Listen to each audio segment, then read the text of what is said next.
Okay, I hope I get everything here. I'm going to be looking at a little bit of an outline though. And I hope you can hear me okay. It's getting windy. I gotta get a little closer. Okay. Things to try to help you. Now, what I did and what you might want to try is try all the suggestions and then fine tune it to your life and what's going to work for you. First of all, keep a daytime routine because that gives your body cues as bedtime comes around to start to wind down. And it also avoids, you know, too much excitement, too much stimuli, too much surprise. Okay, naps. Avoid naps, except maybe 30 to 45-minute nap in the afternoon if you have to, but try to avoid naps because it messes with your ability to get sleepy later when you go to bed. Avoid alcohol 4 to 6 hours before bedtime. You may feel that alcohol helps you sleep, but really you're not sleeping. It alters your quality of sleep. It's not good quality sleep.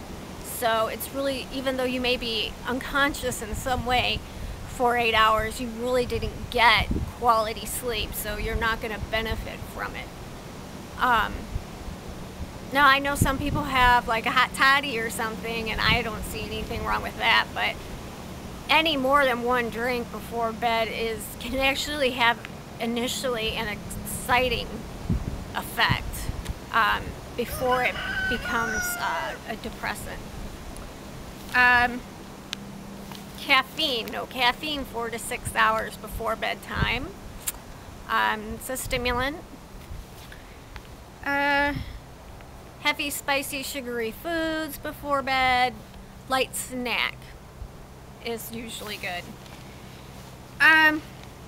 Oh yes, regular exercise, but no vigorous exercise just before you go to bed because it's stimulating. No hot baths or showers just before bed because that's actually stimulating.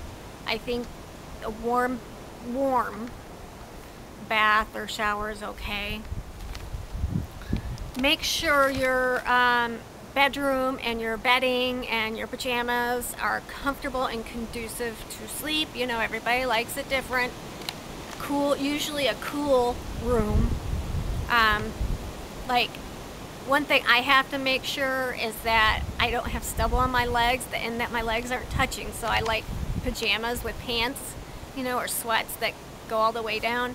So my bare legs never touch, and they absolutely have to not have any stubble. Like they have to be shaven or I just can't go to sleep. Get rid of, this is common sense, get rid of any distracting noise and light, which I know can be hard in certain places like college dorms if you have roommates.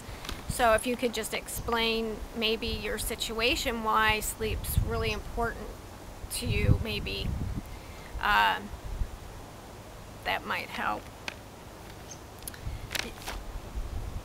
Suggestion is to keep your bed reserved for only sleep and sex, and not for homework, not for office work, not for watching TV. And I'm going to show you guys in a more creative video my personal schedule, and I read in bed. They say you shouldn't, but I do. I have to. It's part of my routine and it works for me. Light snack. Some things that can help you sleep, warm milks, but some people can't tolerate that, but I like it. And chamomile tea sometimes helps me. Some people over-the-counter aids, basically everything's Benadryl or diphenhydramine, and it's really an antihistamine.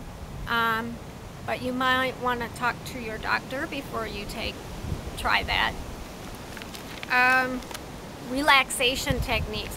I need to do one on like my favorite relaxation techniques and a couple others, because I don't have time to get into them now, but I do sometimes what's called progressive muscle relaxation technique, and it works wonders for me, even if I just like do my face. So yeah, there's deep breathing, yoga, and let's see. Okay, many of us lay in bed and immediately start worrying and ruminating, and so there is one suggestion that you reserve some time, 15-30 minutes, hour, to for just worrying, separate from bedtime. And that's basically what I do when I go for my walk. I just let my mind dump, you know, just dump. And then when I'm done with that walk, that excess baggage is gone, and I feel so much lighter. Oftentimes I'll journal before bed, a little bit before bed, so I can get rid of some of that ranting and raving, because a lot of my journaling really is just a bunch of bitching stuff. I don't want to bitch about the people because it's petty, but I got to get it out of my system, and I journal, and then my mind is empty for sleep.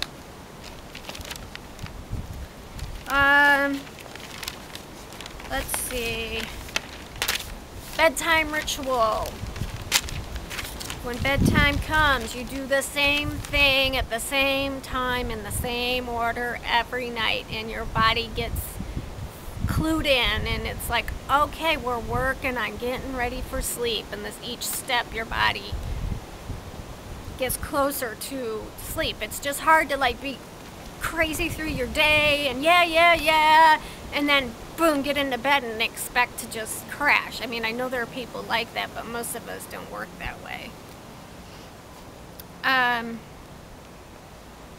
If you don't fall asleep within 15 to 30 minutes, because it takes some people longer to fall asleep, you're supposed to get up and do some quiet activity for about 20 minutes and then try again.